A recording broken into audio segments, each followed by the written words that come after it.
Section number 7, volume 1 of Kailash Chandra, starting 2 seconds.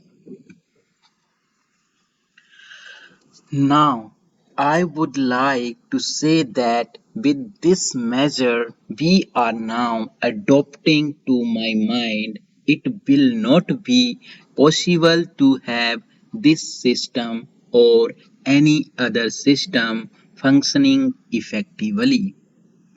The number of clauses that we have included are so restrictive and rigid that it will not be possible for any system to function in this country. If at all it is able to function, it will be able to function with a lot of difficulties. It will be said afterwards that the industrial sector, particularly the private sector, has not been able to deliver the goods. I would like to warn the government that if anything happens in the future in which industrial production or production in the private sector has not gone up, it would be not because of any lack of efforts on the part of the private sector, but because of the measures that we are now adopting.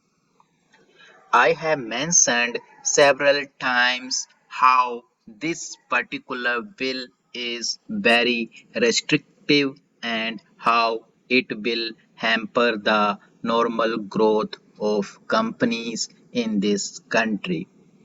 It is a pity that when we are on the threshold of the second 5 year plan, such a measure should be passed in this House.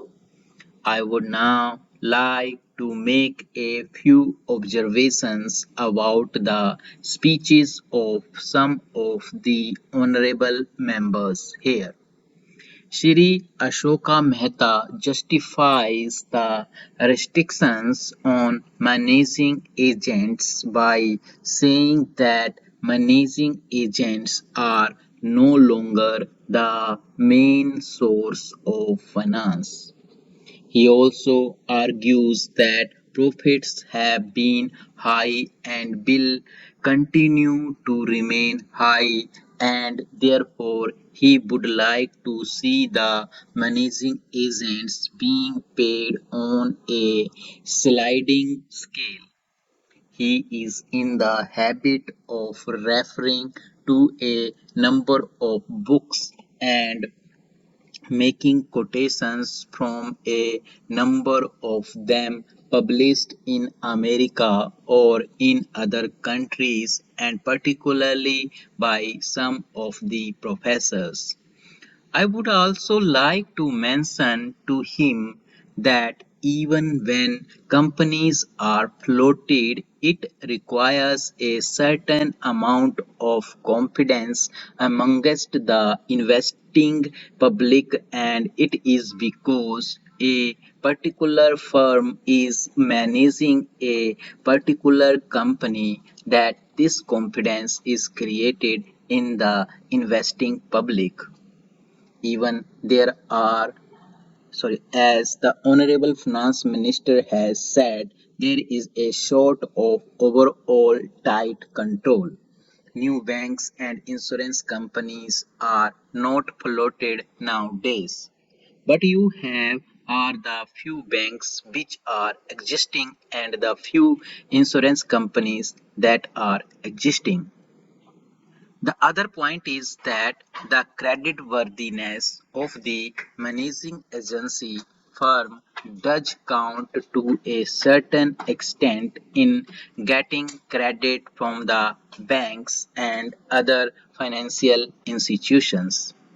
Yesterday it was mentioned by my honorable friend that the crux of the problem is the question of payment of remuneration to a particular managing agency system. He said that in this bill, a definite encouragement has been given to the alternative type of management, namely the managing director or the manager, where an individual has been permitted to take 5%, while in the case of the managing agency, it has been permitted to take about 10%. I would like to point out to him that it is not merely the question of remuneration which will decide the alternative type of management. The remuneration is not a very important thing unless and until you allow a certain amount of flexibility for any system to function, it will not be possible to evolve any other system to take the place of managing agency system. In spite of so many shackles, you may find that those few business houses which are carrying on now may have to carry on the present basis. You may not find many new people coming in the field. Several times it has been mentioned in this House why the business community has not prescribed for itself a code of conduct. In this connection, I would like to point out that a degree or diploma is essential for the profession, and in case of violation of the code, sanction should be provided by it to prevent a person from practicing the profession. Today, even Asoka Mehta and Siri C.C. Shah can set up a grocery shop and become businessmen. Nobody lays down any condition for starting business and nobody can prevent others from continuing it. What I would like to point out that with regard to the code of conduct, there is a certain amount of ethics and there are certain standards and traditions on which business houses function. If a particular firm has not got a proper way of managing its business, you will find that that business house will find it difficult to function and it would be difficult for it to command the confidence of the business community. It would not be possible for it to function as effectively as a firm which has proper ways of managing its business that is sufficient as a code of the conduct. It is not possible to prescribe a certain code of conduct in the manner it has been done for the profession in general. In conclusion, I would like to say a word in regard to employment with which I have been dealing so far. According to the figures supplied, the number of displaced persons from Bangladesh employed through employment exchanges is only 37,000. This is very meager compared with their total number, which comes to 32 lakhs according to the official figures. This is with regard to Bangladesh refugees. The number of displaced persons from Pakistan employed through employment exchanges is not very encouraging, but still it is 75,000.